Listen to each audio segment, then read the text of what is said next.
Hi, today's video is meant for those people who plan to become a permanent resident of Canada or who have already become permanent residents of Canada. Now we all know that to maintain our permanent residency status, we have to be physically present inside Canada for 2 out of 5 years. There are some exceptions. For example, if a permanent resident is working for a Canadian-based company at an overseas location, then in that case, the days or the number of days he spends outside Canada working for that Canadian company is counted towards his residency obligation, which means that those days are counted towards the 2-year period that he is supposed to fulfill. Another exception is if a permanent resident is traveling with a spouse who is a Canadian citizen, then in that case, the number of days spent outside Canada is also counted towards the 2-year period or towards the residency obligation. But I am not going to talk about the various exceptions applicable in this case. What I want to focus on is the period. So we all know that we are supposed to be physically present inside Canada for 2 out of 5 years, right? But there is some confusion about the 5-year period out there. And with the help of this video, I want to clarify that confusion. So let us try to understand with the help of an example. So in this example, we have 2 fictitious characters. First one is Vivek, and the second one is his friend named Salman. So let us try to live this example in the future, where Vivek has become a permanent resident of Canada on 1st of Jan 2020, and he is celebrating his first day in Canada with his friend Salman. Both of them are having a lot of candid conversations over a cup of coffee, and Salman brings up this topic of residency obligation. Now Salman considers Vivek as a good friend, and that is why he tells him that, hey, make sure that you are going to be inside Canada for at least 2 years out of 5 years. He also tells him that, hey, if your PR card is about to expire, then you can renew it from inside Canada. If you are traveling outside Canada and your PR card is already expired, then you can apply for a PRTD, which is a permanent resident travel document, at a local visa office in Canada. And then you can come to Canada and renew your PR card. After that conversation is over and Vivek is on his way back home, so he opens up his browser and confirms with Google that the information shared by Salman is correct or not. And he is very happy to know that Salman has shared the right piece of information with him. Unfortunately, neither Vivek nor Salman discuss anything about how this 5-year period operates.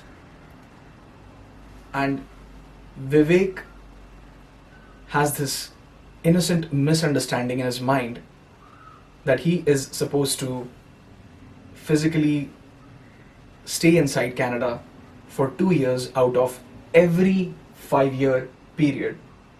So if he has become a permanent resident of Canada on 1st of Jan 2020, he is treating this period until 2025 as one 5-year period, and he's treating 2025 to 2030 as a second 5-year period.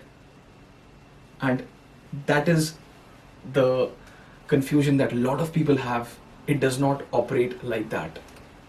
The 5-year period operates on a rolling basis.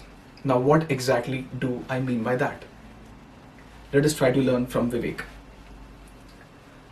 So he's living his life in Canada, doing his job, enjoying his life in Canada, and by 2022, 1st of Jan 2022, he decides that he wants to leave his job and go back to his home country. Now let me tell you that Vivek does not fall under any exceptions which I mentioned at the beginning of this video in the introduction.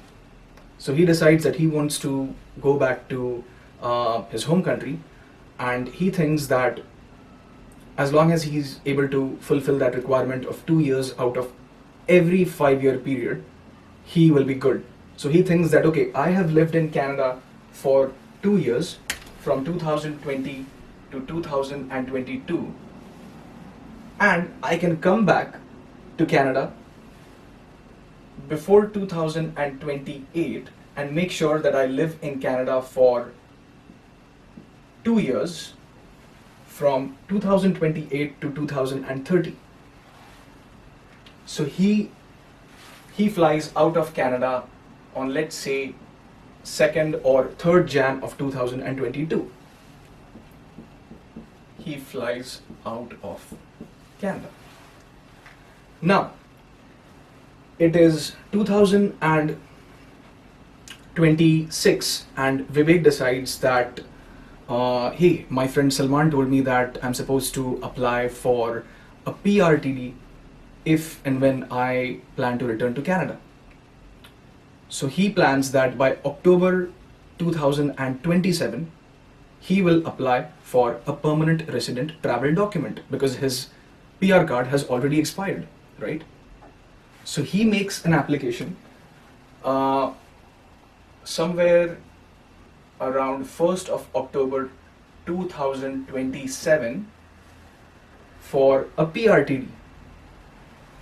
And within few days or few weeks, he is shocked to know that he has lost his permanent resident status. The question is why and how? The rules and regulations of immigration, of Canadian immigration, require the immigration department to consider that 5-year period going backwards from the application date. So in this example, because he applied in October 2027, the immigration goes back 5 years, which is October 2022. And then they determine that, hey, between October 2022 and October 2027, he was in Canada for 0 days out of the 5-year rolling period. And that is how people end up losing their permanent resident status. This has happened with a lot of people in the past. It is happening with a lot of people currently. And once this happens, the only option they have is to appeal this decision. But even if someone goes that route, they need to have very, very strong reasons as to why they left Canada in the first place and whether those reasons were compelling enough or not. And that is how the Immigration Appeal Division decides whether to reinstate someone's permanent resident status or not. But if someone knows in advance about how this 5-year period works, I think it's going to save them a lot of time and money and stress at the same time. So if you have your friends and family members in Canada who are permanent residents or who will be becoming permanent residents of Canada, then please make sure that you share this video with them. Thanks for watching.